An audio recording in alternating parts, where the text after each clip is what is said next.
What are some examples of rare natural disasters? In 1986, thousands of people were silently killed in their homes in the village of Nyos, Cameroon.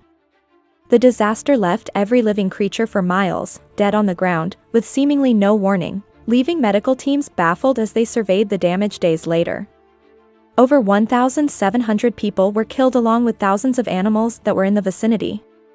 But what caused the deaths of so many people?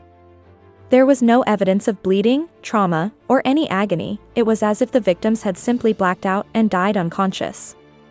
At the strange event, scientists flew in from around the world in order to figure what exactly had happened in Nyos.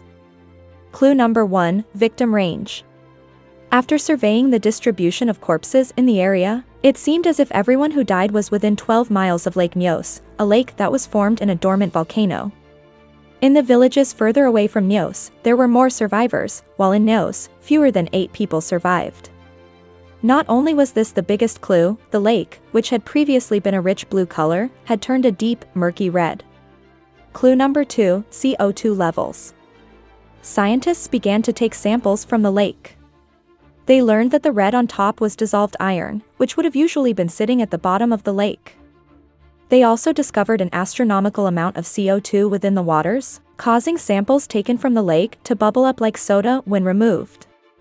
The deeper in the lake the samples came from, the more pressure they had, causing samples to burst and explode with all the gas contained inside. Now, it wasn't abnormal that Lake Nyos contained CO2, all lakes did. But what was different about this one was that the gas had never left and was being piled up within the lake continuously. Clue number 3, location. CO2 usually leaves a body of water because water is continually circulating. However, Lake Nyos is one of the stillest bodies of water in the entire world. Tall hills surround the lake on all sides, causing it to be dangerously still. Since Cameroon is in a tropical climate, the temperature of the water doesn't change from season to season, causing the CO2 to never leave the water and build up significantly. Since there's only so much CO2 water can absorb, as lower levels of the lake were completely saturated with the gas, it would continuously rise until it reached the surface. This would let any disturbance of the water cause bubbling, in turn causing a chain reaction in which all the CO2 in the lake would be expelled, releasing it hundreds of feet into the air. And while CO2 in and of itself isn't toxic, it is a heavy gas and will fall closer to the ground, causing the disaster to unfold. So, what exactly happened on August 22, 1986?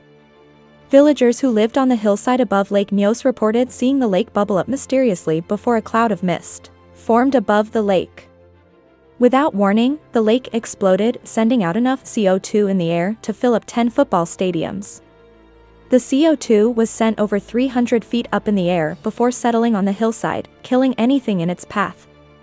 For the people on the hillside, they could survive by traveling to higher ground, but for the people in the valley, such as the people in Nyos, death was inevitable. The gas cloud sped down the valley at a rate of 45 miles per hour, poisoning and smothering anyone who was unfortunate to be caught in the pockets of CO2. Some people were far away enough from the disaster that staying inside with the doors and windows shut saved them from an untimely death. Others, who were more curious and investigated the exploding sound or the smell of rotten eggs, which indicated CO2 poisoning, were killed on their doorstep.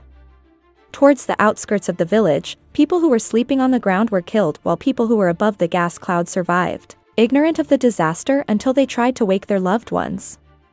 There are only 3 lakes in the entire world, 2 in Cameroon, 1 in Rwanda, that could cause a limnic eruption, making it one of the rarest natural disasters that have occurred. Scientists have been working on ways to safely remove the copious amounts of CO2 in the lake in order to avoid a repeat event from happening again. Thanks for watching. If you liked the video, please hit the like button. If you want to see more videos, hit the subscribe button, and if you have something to say, please leave a comment.